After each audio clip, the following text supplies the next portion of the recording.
Viagem de negócios. Presidente do Palmeiras se encontra nos Estados Unidos para fazer network e fechar a contratação dele mesmo, Danilo. E inicio aqui com essa notícia importante do Palestra aqui no canal Nação Alviverde.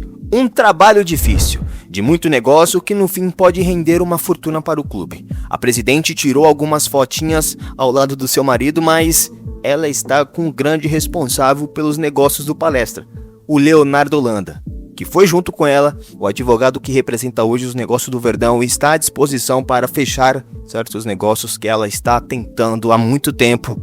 E entre um dos nomes mais especiais que foi o grande responsável por ela levar até um profissional do clube se chama Danilo. O grande volante que tá deixando todo mundo animado e que pode muito bem ser sim contratado através dessa reunião. Foi confirmado que nessa próxima quinta-feira vai acontecer uma união entre os dois clubes. O John Textor muito provavelmente se encontra em território nacional dele. Vai sim abrir as portas. E meio que essas últimas apresentações na TV Palmeiras, de entrevista de JP Sampaio falando de Danilo, já tem deixando todo mundo com aquele pensamento.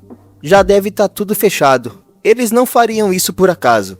E quinta-feira será o grande dia. A diretoria ainda tenta convencer o Botafogo. Pelo que chega, as propostas podem ultrapassar a marca dos 150 milhões de reais. Moedas de trocas ainda não está descartada.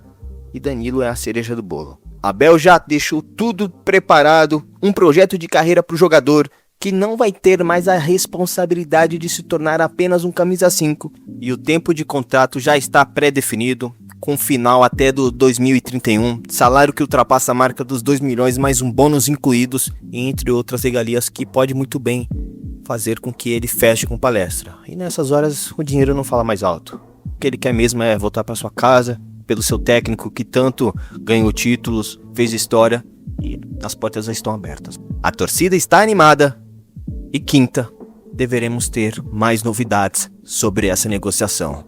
Eu tô torcendo. E de 0 a 10, qual é o seu nível de confiança por essa chegada? Me digam aí. Negócio fechado. Nosso Palestra trouxe a informação. Kaique vai ser mantido no clube e vai jogar um campeonato. O clube do Famalicão e Benfica tentaram correr atrás, mas nada foi feito. A diretoria, nesse período de negociações que estavam sendo realizadas com os portugueses, fez uma outra contraproposta depois da primeira que foi recusada e logo após isso o staff do jogador aceitou, ele também concordou e o conselho anunciou.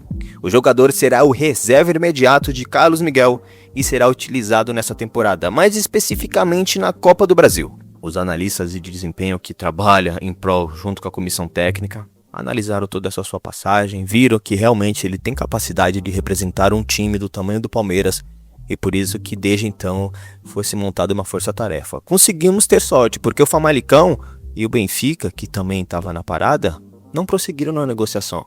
Muito provavelmente pediram algumas regalias lá também, como atuar em determinados momentos, como meta de contrato, e acabaram não aceitando, né? Porque os goleiros deles são titulares e dificilmente cedem espaço. E entre ficar na reserva do Benfica e do Famalicão, muito provavelmente ele acabou acatando o pedido aqui da nossa diretoria. Acabou se tornando um reserva imediato com essa condição de atuar pelo menos em um campeonato. E ele que tem uma fama de ser pegador de pênaltis, bom de bola, vai conseguir muito representar o nosso manto. E é difícil. Eu não me lembro da última vez que tivemos um goleiro à altura do Kaique, que veio da base, conseguiu através do seu futebol se manter no profissional e acabar jogando pelo time. Pra mim, o último que conseguiu realizar isso foi o Fábio. Quem se lembra do Fábio lá em 2014? E do Deola? E do Bruno? Que ganhou aquela Copa do Brasil não sei como, defendeu como ninguém, mas depois disso aí acabou falhando naquela partida contra o Tijuana, dentro do Pacaembu pela Libertadores, acabou sendo liberado. Dali por diante não tivemos nem mais um outro goleiro à altura do próprio Kaique, que fez até a diretoria se redimir e pedir a sua volta. Você apoia Kaique? Acha que ele tem condições de se tornar ídolo aqui depois de São Marcos? Me digam aí. Primeiro interessado. Lokomotiv Moscou tenta Luigi e as negociações foram iniciadas. Os valores podem ultrapassar a marca dos 70 milhões de reais. O jogador tem mais 2 interessados que ainda não foi revelado. Existe sim um pessimismo pelo lado do seu empresário de optar por outros ares. O mercado europeu sim é prioridade, mas jogar na Rússia, em uma liga que não tem mais conexão com a Champions League, com a UEFA, pode se tornar um problema. Mas a diretoria tá convicto de que, se não for o Lokomotiv, vai ser um outro clube. E só para deixar bem complementado aqui, o Shakhtar Donetsk tinha interesse por ele, tentou fazendo uma sondagem, mas acabaram preferindo a contratação do Rian Roberto, que estava no Flamengo, chegou até a ser especulado aqui. Ele foi vendido na casa dos 60 milhões de reais, se eu não estiver enganado, e acabou ocupando essa vaga. E só para trazer mais uma informação quente, que já está sendo confirmado lá dentro, Heitor, a cria da base que foi falada pelo conselho na semana passada de que estava tudo pronto para jogar no profissional nesse segundo semestre, vai ser o grande substituto do Luigi. Sai um da base, vem outro. Nas redes sociais a torcida ainda tá com o pé atrás, não acredita que realmente vai chegar a esses valores de 70 milhões, é muita grana para um jogador que valia quase 200 milhões quando estava na base e cair tanto de preço assim é porque realmente ele não tá jogando nada. Será que existe algum palmeirense aí que ainda confia no Luigi, acha que ele merece ficar aqui para quem sabe conseguir dar a volta por cima? Comentem aí abaixo. É obra para tudo que é lado. O estádio está fechado para reforma e no Nubank, a nova name white da Arena já está finalizando a primeira etapa. Algumas mudanças, como vocês estão vendo aí, já foram realizadas. Isso é só para ilustrar o que realmente está sendo feito.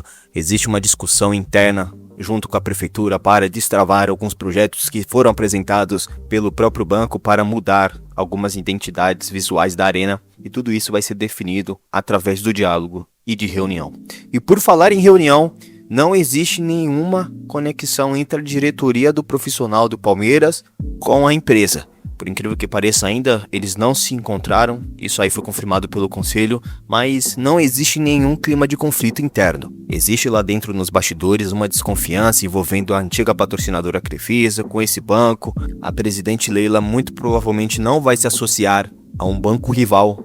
E se esperamos que isso não interfira no Palestra, porque a Junqueira, a atual CEO que está comandando todas as obras lá, tentando buscar um prestígio com a torcida do Palmeiras, vai fazer o possível para chegar forte e marcar a sua passagem aqui. Ela está sendo sim uma das responsáveis por também dialogar com a prefeitura, visando uma reforma ali no Gol Norte, a liberação, uma expansão que todo mundo tanto pedia há anos.